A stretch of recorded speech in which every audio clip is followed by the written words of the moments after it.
Hello, welcome to Scrap Time. My name's Christine, and in this video I'm going to be showing you some of the products from Tim Holtz Idea-ology's Christmas line from 2022, and it's products that I purchased to make some cards. So after I show you the products, I'm going to show you some cards I made, and then I'm going to put together a card for you. So here we have the backdrops, because Tim does a lot of like 3D sort of assemblage stuff. A lot of his products are for that, but you can easily use them for cards, especially paper. And so here we have, this is the fronts of the paper to give you some ideas. And then here we have the back sides of the paper.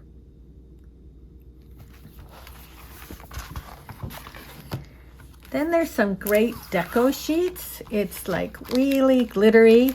There's a set here really for like snowy look. You can see, and then one that's more traditional Christmas with the gold, red, green. And these are great, as you can see here. You can tear them and they're adhesive. So you can die cut them and make lots of stuff and just stick it down. We're going to use some of this on a card that I'll be making.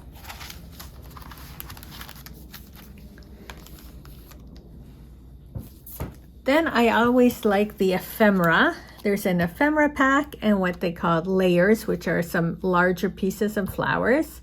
And what I like to do with it is get a little tin. I have my tin here, and then I can just flip through it. So I just mix it all up in here, and then when I'm looking for a piece, I just search through here and dig out something I want to do.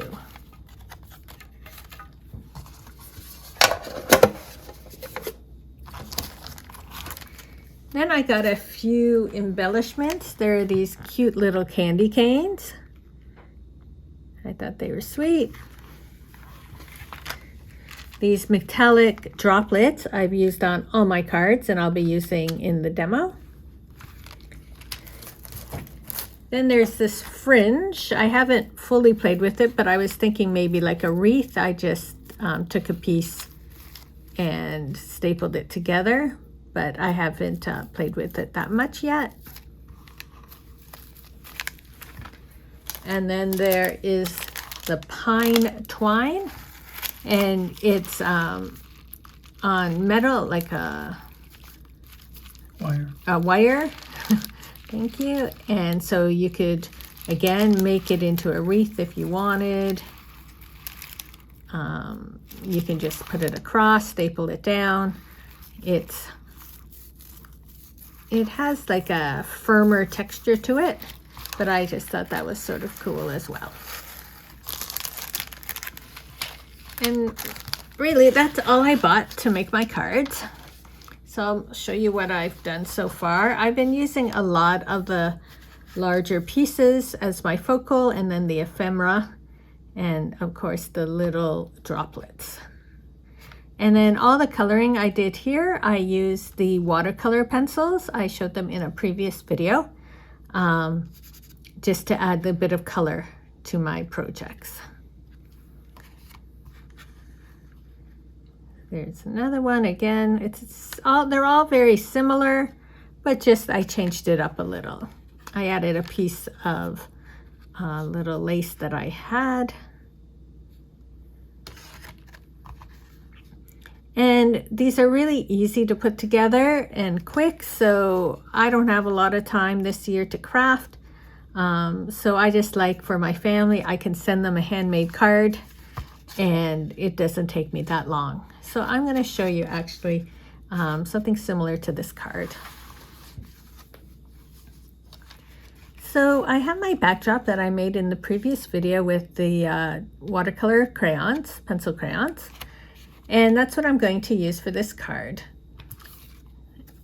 As I mentioned, I like to use these larger sort of focal pieces as my main thing. And so with the red in the berries and the red in the background, it sort of picks it up.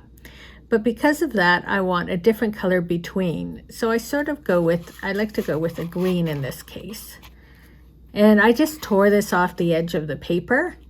And right now I don't want to cut anything or staple anything down until I sort of have an idea of where I'm going with this. Now, because I've made one similar, I sort of know what I want to do, but just to, I'll tell you a little. So I have this believe, and again, you don't want to line it up like that. I find I like to have things off center. You could have it more in. I'm going to go off, but it's up to you. Can you see with around my fingers there where the placement is? Now, but because of this, you're either going to cover it or not, so I may move this down. But again, as I said, I'm just sort of placing things in at the moment. Then I did like this little stamp, and so I wanted to add in the stamps, but I wanted to put something across maybe the bottom. So that's where the gold comes in. And I just wanted to show you how you can tear this paper. It's super easy to tear, and as I mentioned, if you have die cuts, it works great for that. And then I'm not going to take the adhesive off until I know. So I'm thinking it will sort of go in this area across there.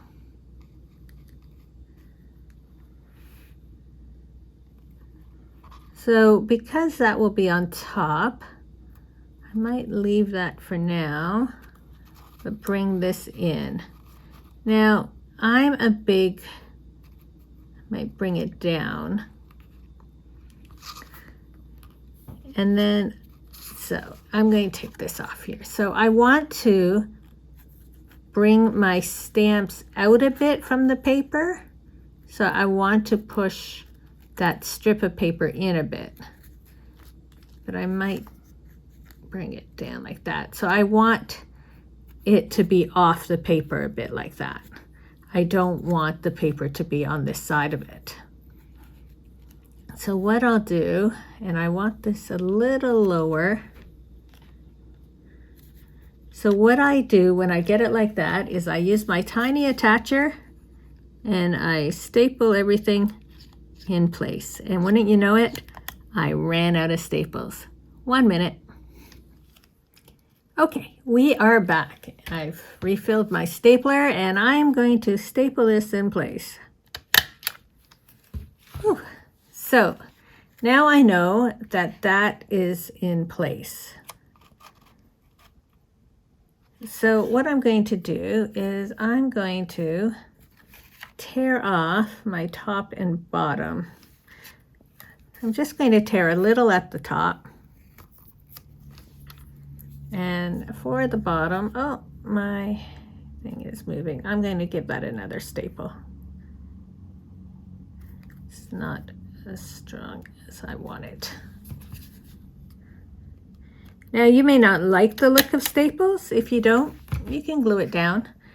But for my ease, I don't mind the look of staples, and so I like to use them. Okay, so I'm going to do this one. I have two choices. I can do it either within or below. I'm going to do it below, I think, this time. So it's just a little snip. And so I have my paper going past the red and past the red. Now I'm going to put my little believe on. And guess what? It'll be another staple. Now, the one thing I could do here is, because I know I'm going to be putting a piece of gold paper, that staple might actually end up being covered. But now in placing it, I have to decide if it's going to be within. I think because here I went a bit bigger, it's going to be within that little red, and this down here I'm going to tear off a bit more. So then I've sort of decided where it's going to be. I staple and I staple. And I'm going to staple down here, and I'm going to staple again. So now my main image is all stuck on, and I'm going to put this gold paper, which will cover up a couple of the staples. And I'm just seeing how long it is. I think I'm just going to take a little bit off.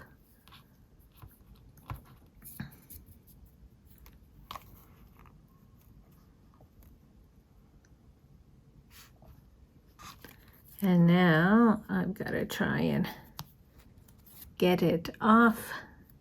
Sometimes, oh, there we go. Sometimes it can be a little tricky.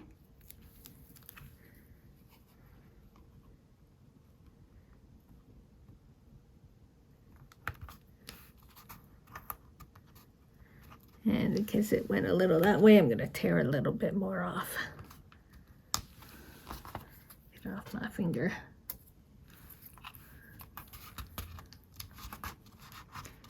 Great. And I want to use a few of my little baubles. I put them in these, I got these things from Simon Says Stamp.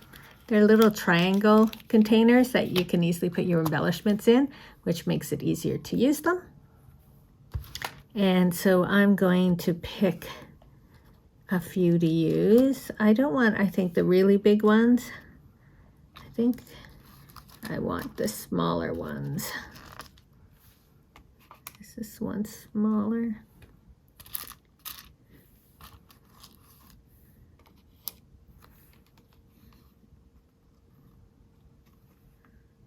Or I could go, I think on this one, I might go up the side. So I've got some glue, and I'm going to put my one little dab.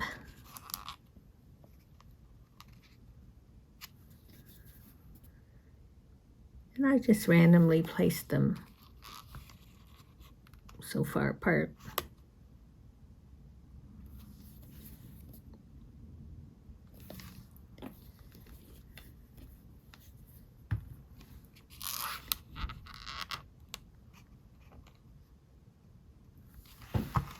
And just like that, we have a completed card.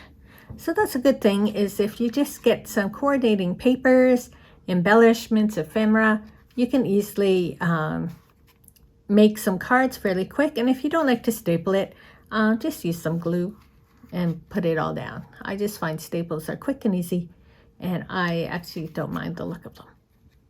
And that's this year, 2022's collection of the Tim Holtz. What he has loads and loads of stuff. This is just the items I bought to make some cards. Thanks for watching. Be sure to give our video a thumbs up and subscribe to Scrap Time videos on YouTube. In the meantime, here are a couple of the videos you might be interested in watching. See you next time. Bye-bye.